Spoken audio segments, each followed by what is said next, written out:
우리는 하나님을 믿는다고 고백하면서도 그 고백과 어긋난 모습으로 살 때가 많습니다. 한국 교회는 하나님을 기쁘시게 해야 할 믿음의 공동체임에도 불구하고 물질적 성공이나 외형적 성장에만 집중하여 정작 성도 개개인의 성결한 삶과 형제 사랑은 부족해 보이는 경우가 많습니다. 교회 안에서조차 갈등이 끊이지 않고 정직보다는 타협이, 사랑보다는 경쟁이 앞서는 모습들을 마주할 때가 있습니다.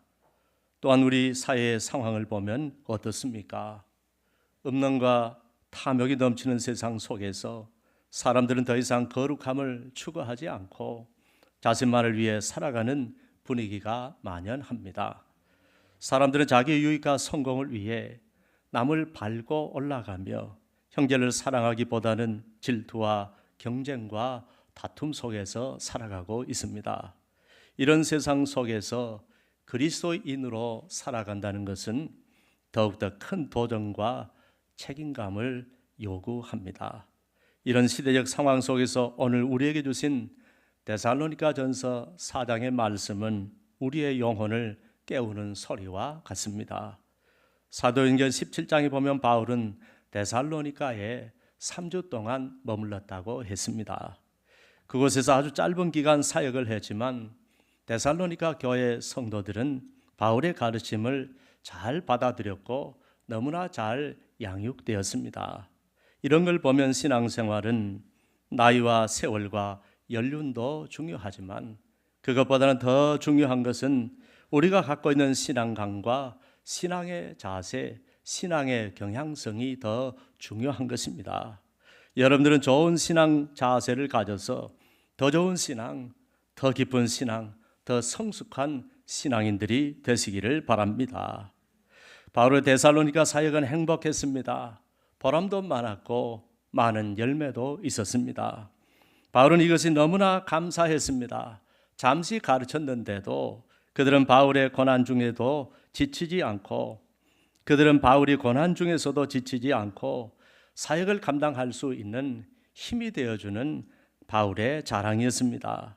그러나 한편으로 이들이 너무나 짧은 기간 동안 복음을 듣고 양육을 받았기 때문에 아직 더 많이 배우지 못한 상태에 있었습니다. 그래서 갖가지 위험 요소들이 그들 주변에 산재해 있었습니다.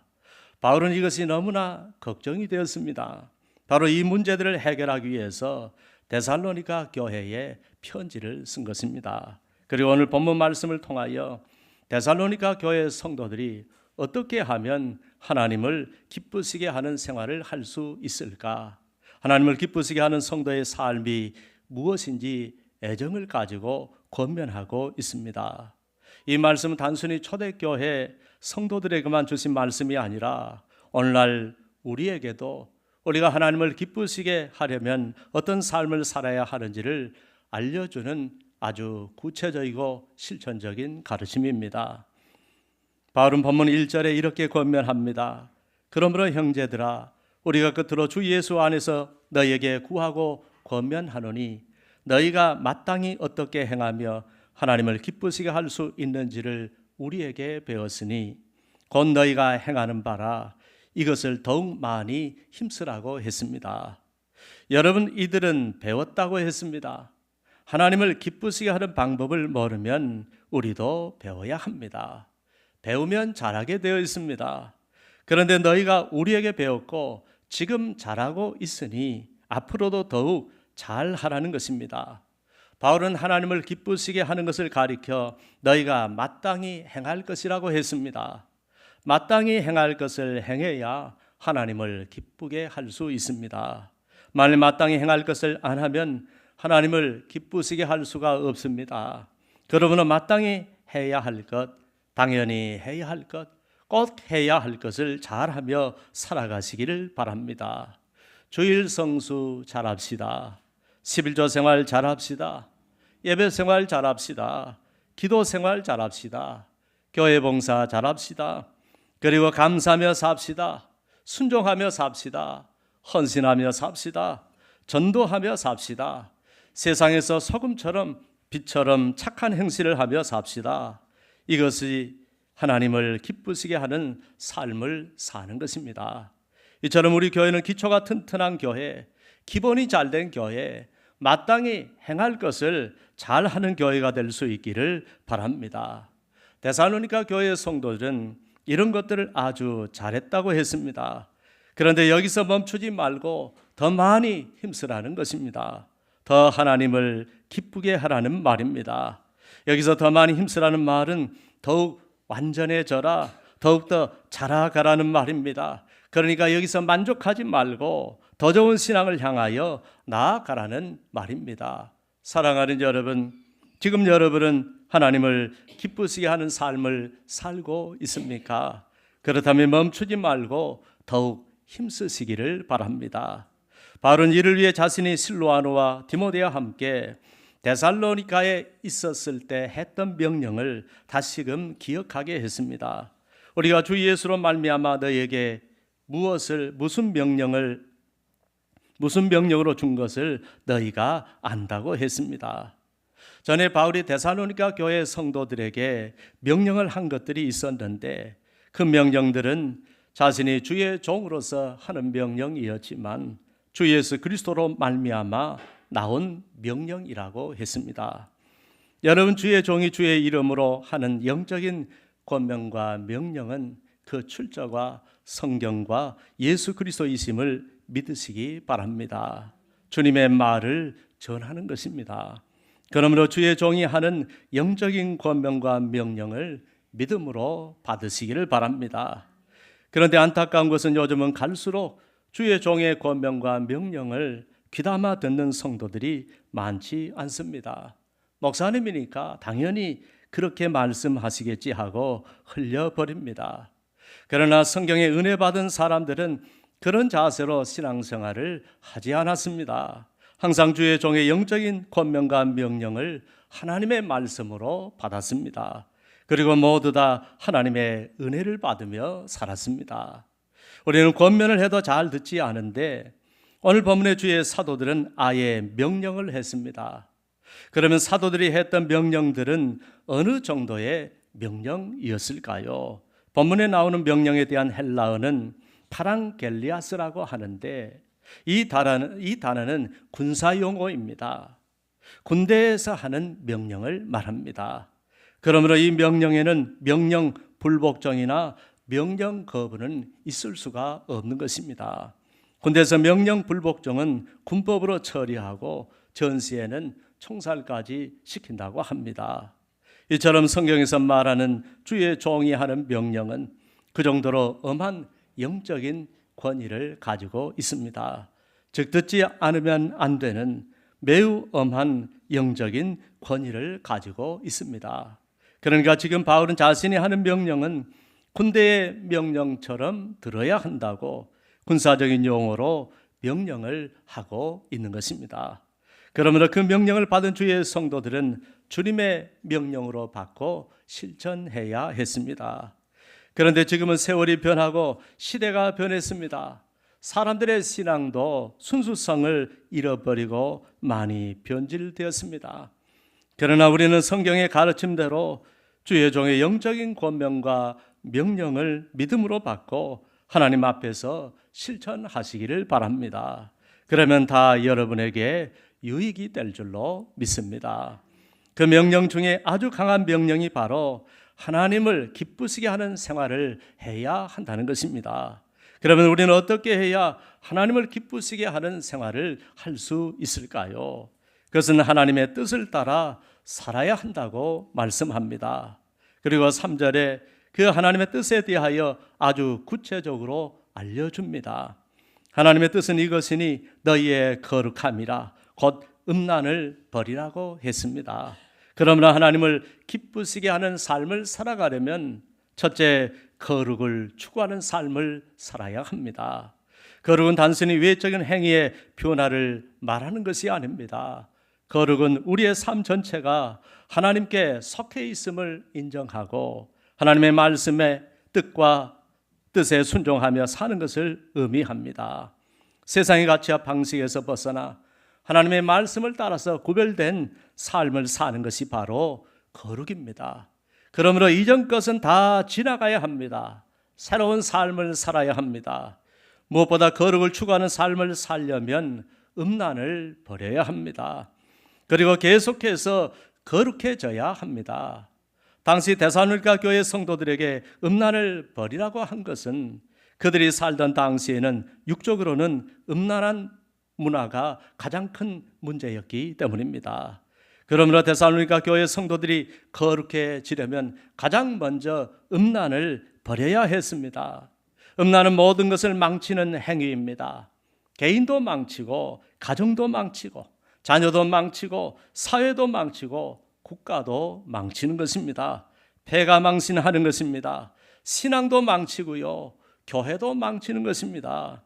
음란은 분명히 육적인 타락을 말하는데 그러나 그렇지 않습니다. 육적인 죄악은 자기 영혼과 연결이 되어 있습니다. 그러므로 음란의 죄악은 영육의 모든 것을 망치는 것입니다. 사랑하는 여러분, 하나님께서 우리를 부르신 목적은 여전히 과거에 머물러 여전히 죄악된 삶을 살라고 부르신 것이 아닙니다. 죄악으로 잃어버렸던 하나님의 형상을 다시 닮아가고 다시 하나님의 거룩함을 닮아가라고 부르신 것입니다.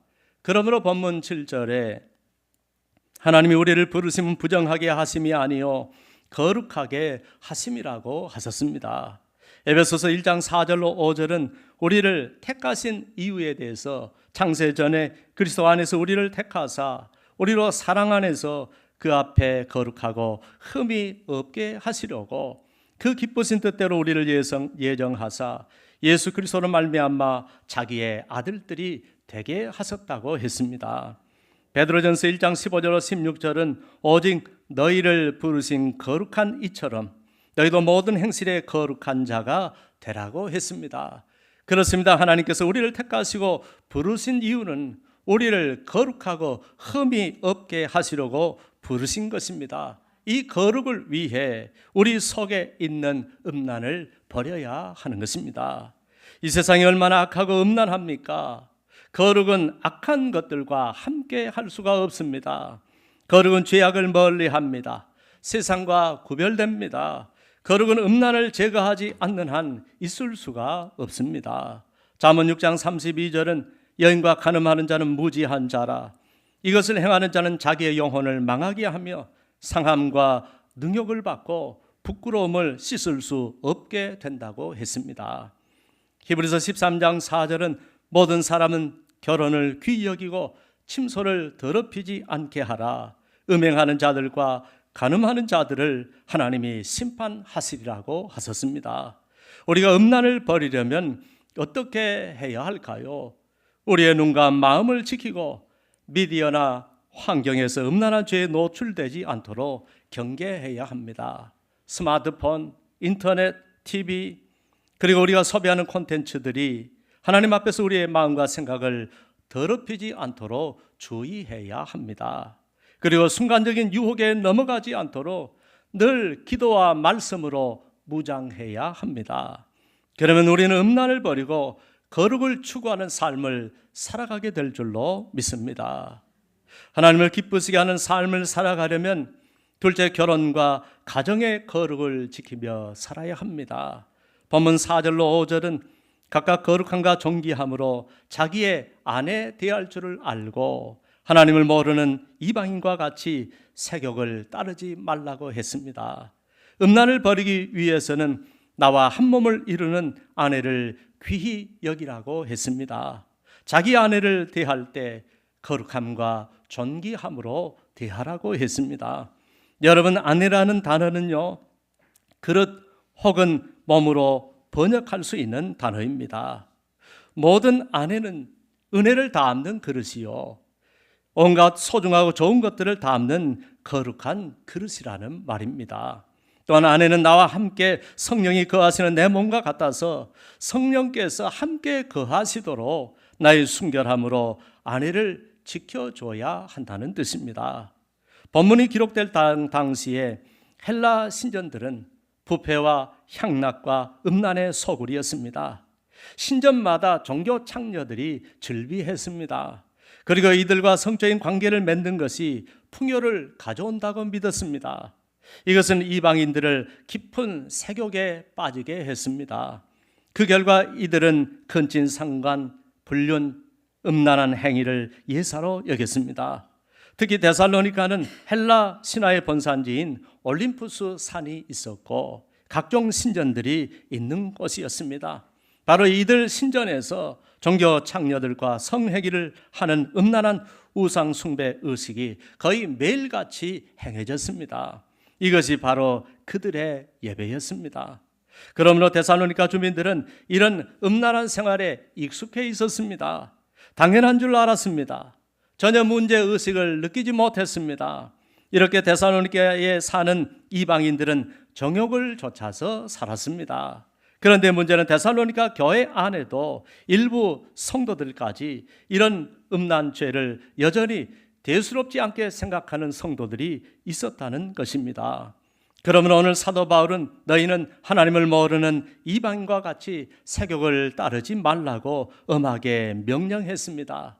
여기서 이 세욕은 헬라어로 파도스라고 하는데 억제할 수 없는 성욕을 말합니다. 즉 성의 노예가 되는 것을 말합니다. 자신의 삶과 인생과 영혼을 좀먹는 음란한 문화에 젖어버린 상태를 말합니다. 그러나 너희는 거룩한 백성으로 부름을 받았으니 이런 음란을 버리고 가정의 순결을 지키고 가정의 거룩을 추구하며 살라는 것입니다. 사랑하는 여러분, 가정은 하나님께서 주신 거룩한 공동체입니다. 가정을 거룩하게 지키는 것은 하나님의 창조 질서를 지키는 것입니다. 부부가 서로에게 충실하며 하나님 앞에서 정결한 가정을 이루며 살아가시기를 바랍니다. 가정의 거룩을 위해 음란을 성령의 검으로 싹둑 잘라버리시기를 바랍니다. 말씀의 검으로 음란한 마음을 도려내시기를 바랍니다. 하나님의 자녀답게 살아가시기를 바랍니다. 그렇게 가정의 거룩을 지키며 살아가시기를 바랍니다. 하나님을 기쁘시게 하는 삶을 살아가려면 셋째, 다른 가정의 거룩함도 지켜주는 삶을 살아야 합니다. 6절에 이 일의 분수를 넘어서 형제를 해하지 말라고 했습니다.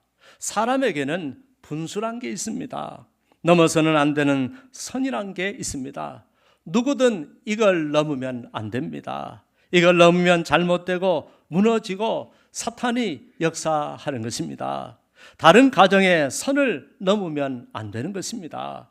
그리스도인은 다른 가정의 거룩함도 지켜주어야 합니다. 어떤 일이 있어도 피조물이 하나님의 선을 넘으면 안 되고 자식이 부모의 선을 넘으면 안 되고 성도가 주의 종의 선을 넘으면 안 되고 또한 우리는 다른 가정의 선을 넘으면 안 되는 것입니다. 가정생활에도 넘어서는 안 되는 선이 있습니다.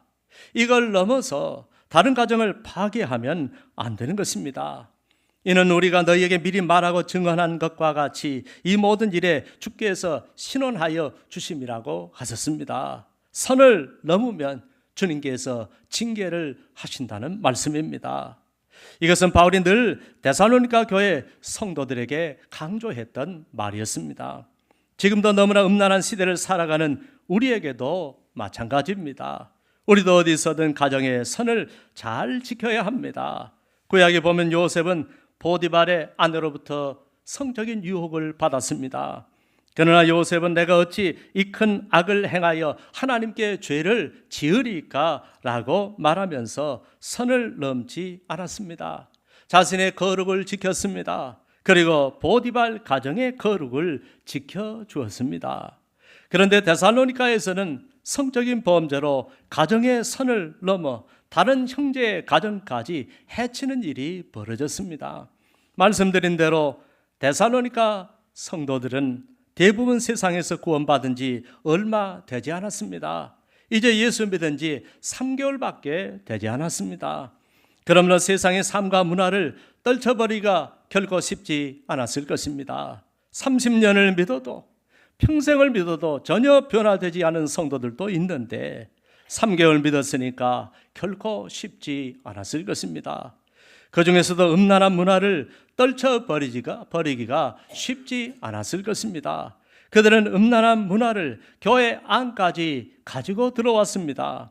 그리고 교회 안에서도 그대로 행했습니다. 다른 형제 가정의 선을 넘기까지 했습니다. 사랑하는 여러분, 우리가 하나님의 자녀가 되었다면 이제는 전혀 다른 가치관, 전혀 다른 세계관으로 살아야 하는 것입니다. 더 이상 우리는 이 세상에 속한 자가 아닙니다. 하나님의 자녀가 되었습니다. 예수 그리스도의 보혈로 씻음을 받았습니다. 거룩한 성령의 거룩함을 입었습니다. 그러므로 고린도전서 3장 16절로 17절에 너희는 너희가 하나님의 성전인 것과 하나님의 성령이 너희 안에 계시는 것을 알지 못하냐고 하셨습니다. 그리고 누구든지 하나님의 성전을 더럽히면 하나님이 그 사람을 멸하시리라. 하나님의 성전은 거룩하니 너희도 그러하니라고 하셨습니다. 또 로마서 12장 1절로 2절에 보면 그러므로 형제들아 내가 하나님의 모든 자비하심으로 너희를 권하노니 너희 몸을 하나님이 기뻐하시는 거룩한 산 제사로 드리라. 이는 너희가 드릴 영적 예배니라. 너희는 이 세상을 본받지 말고 이 세대를 본받지 말고 오직 마음을 새롭게 함으로 변화를 받아 하나님의 선하시고 기뻐하시고 온전하신 뜻이 무엇인지 분별하도록 하라고 했습니다. 지금 이 시대는 전 세계적으로 음란이 만연되어 있습니다. 동성애까지 급속도로 번지고 있습니다. 우리나라는 불륜이 유행이 되었습니다. 가정이 있는 자들이 남자친구, 여자친구 하나씩 만들어 불륜을 저지르는 것이 자랑이고 유행이 되기도 했습니다. 그러더니 지금은 간음, 간통, 불륜, 상간남녀 이런 용어들이 일상이 되고 간음죄는 합법이 되고 말았습니다. 심지어 간음죄가 교회 안까지 들어온 교회도 있다고 합니다. 지금 이 시대는 성적인 부정에 대해 점점 관대해지고 있습니다. 무디어지고 있고 물들어가고 있습니다. 인터넷, 성인물 이런 것들이 남녀할 것 없이 어린 아이들에게까지 무방비 상태로 노출되어 있습니다. 누구든지 맘만 먹으면 클릭만 하면 얼마든지 탈선할 수 있습니다. 이번에도 역대 최대 규모의 텔레그램 성착지방인 목사방을 운영하면서 이름도 이렇게 지었어요. 참 타락하면 이렇게 되는 거예요.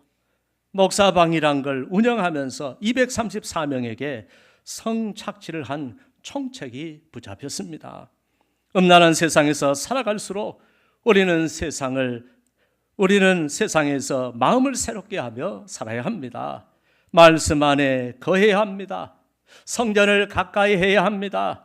주님을 가까이 해야 합니다. 성령의 은혜를 구하며 기도하며 살아야 합니다. 가까이 해야 할 것을 가까이 하면 악하고 나쁜 것들은 멀어지는 법입니다. 그리고 의와 진리의 거룩함으로 새 사람을 입어야 할 줄로 믿습니다. 그래서 더 이상 세상의 무리, 음란의 무리 더 이상 나에게 들어오지 못하도록 내 영혼을 오염시키거나 죽이지 못하도록 나를 지키며 살아야 할 줄로 믿습니다. 사랑하는 여러분, 이처럼 음란은 우리의 영혼을 죽이는 치명적인 독약인 것입니다. 마귀는 이걸 가지고 우리 영혼을 얽어매는 것입니다.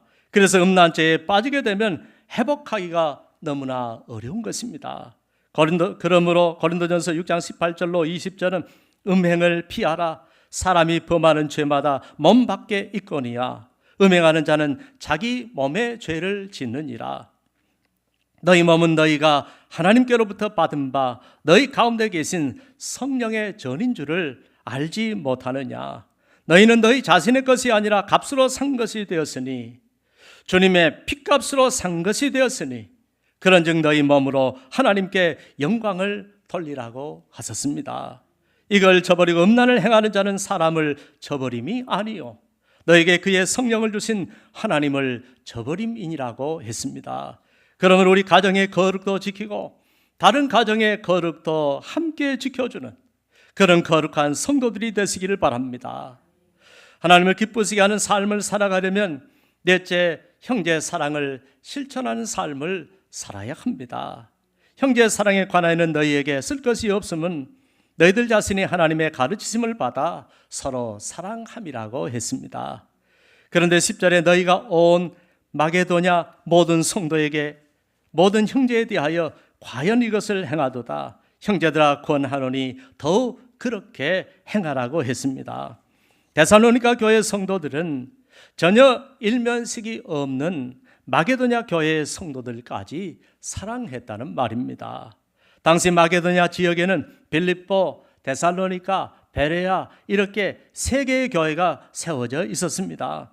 그런데 데살로니가 교회 성도들은 이들에게까지 사랑을 베풀며 살았습니다. 사랑은 멈추지 않아야 하고 끊임없이 맺혀지는 열매가 되어야 합니다. 형제사랑 교회 공동체 안에서부터 시작되어야 합니다.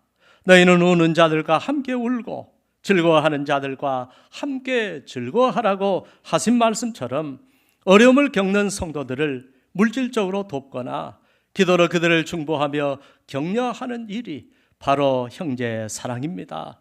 우리가 누군가에게 시간을 나누고 필요한 도움을 제공할 때 우리의 행동은 하나님께 드리는 사랑의 예배가 됩니다. 우리가 말씀에 순종하여 연약한 교회 형제를 사랑하면 하나님의 나라가 이루어지는 것이며 하나님을 기쁘시게 하는 것입니다. 우리 교회뿐만 아니라 다른 교회까지 형제 사랑을 실천하며 살아가시는 성도들이 되시기를 바랍니다. 하나님을 기쁘시게 하는 삶을 살아가려면 마지막 5번째, 자기 일에 충실하고 단정한 삶을 살아야 합니다. 본문 11절에 또 너희에게 명한 것 같이 조용히 자기 일을 하고 너희 손으로 일하기를 힘쓰라고 했습니다. 당시 데살로니가 교회 성도들 중에는 그리스도의 재림이 임박했다고 생각하면서 일하지 않고 소란을 피우는 자들이 있었습니다. 헬라인들은 자신들이 노동하는 것은 마치 노예들이나 하는 천한 일이라고 생각을 했습니다. 그런데 바울은 주를 위해 열심히 일을 해야 한다는 것입니다. 실제로 바울은 복음을 위해 정말 열심히 일하며 살았습니다. 그러나 조용히 자기 일을 하라고 했습니다. 허들갑스럽게 하지 말고 요란하게 하지 말고 자기가 맡은 바 직분과 사명을 조용히 그러나 성실하게 하라는 말입니다. 그리고 너희 손으로 일하기를 힘쓰라고 했습니다. 다른 사람에게만 시키지 말고 너희 손으로 직접 일해야 한다는 것입니다. 이는 외인에 대하여 단정히 행하고 또 아무 궁핍함이 없게 하려 함이라고 했습니다. 당시 데살로니가 교회 안에는 게으르거나 다른 사람에게 의존하며 살아가는 이들이 있었습니다. 바울은 이런 모습이 하나님을 기쁘시게 하지 못하며 불신자들에게도 부정적인 인상을 준다는 것입니다. 그러므로 성도는 불신자들 앞에서도 단정하게 행하며 살아야 합니다. 여기서 아무 궁핍함이 없게 하라는 말씀은 아무에게도 의존하지 말고 경제적으로 독립하며 살라는 말입니다. 이 말씀은 그저 일을 열심히 하라는 단순한 권고가 아닙니다. 우리의 삶이 세상 속에서 하나님께 영광을 돌리고 다른 사람들에게 본이 되는 삶을 살아야 한다는 것입니다. 우리 각자가 성실과 정직, 단정함을 통해 하나님의 영광을 드러낼 때 세상은 우리를 통해 하나님의 아름다움을 보게 될 것입니다. 사랑하는 여러분, 지금 이 시대는 죄와 유혹 이런 것들이 끊임없이 우리를 흔들고 음란이 세상을 뒤덮고 있으며 사람들마다 자기 중심적인 삶으로 그런 가치관으로 가득 차 있는 시대입니다. 그러므로 하나님을 기쁘시게 하는 삶을 살아가기 점점 더 어려운 시대입니다. 그러나 그럴수록 우리가 세속에 물들지 않고 오직 하나님의 뜻을 따라 매일의 삶 속에서 거룩함을 추구하고 결혼과 가정의 거룩을 지키며 다른 가정의 거룩함까지 지켜주고 형제 사랑을 실천하며 자기 일에 충실하고 단정한 삶을 살아가면 하나님을 참으로 기쁘시게 하는 삶이 될 줄로 믿습니다. 거룩을 이루는 우리의 삶이 우리의 몸으로 하나님께 드리는 산 제사가 될 것입니다. 우리가 그렇게 하나님을 기쁘시게 하면 하나님께서는 우리의 삶을 온갖 기쁨으로 가득하게 해주실 줄 믿습니다. 우리의 심령에도 기쁨이 넘치게 하시며 우리의 가정도 지켜주고 기쁨이 넘치게 하시며 다른 가정 또 교회에도 세상에도 하나님께서 기쁨으로 충만케 하실 줄로 믿습니다. 그러므로 여러분의 삶의 모든 자리에서 하나님이 기뻐하시는 삶을 살며 이 세상 속에서 하나님의 사랑과 영광을 드러내며 살아가시는 주의 성도들이 되시기를 주님의 이름으로 축원합니다. 기도하겠습니다. 하나님 아버지, 오늘 데살로니가 교회에 주시는 말씀은 또한 이 시대 이 나라의 민족, 특별히 예수 믿는 우리들에게 주시는 말씀입니다. 아버지여, 이 말씀 붙들고 세상 속에서 거룩한 삶을 살아갈 수 있도록 은혜를 베풀어 주옵소서. 모범이 되게 하시고 모델이 되게 하시고 그리스도의 향기가 되게 하시고 예수 믿는 사람들의 삶이 무엇인지를 이 세상 사람들에게 보여주게 하시며 우리의 행실로 하나님을 영화롭게 하며 살게 하여 주옵소서. 예수님의 이름으로 기도합니다. 아멘.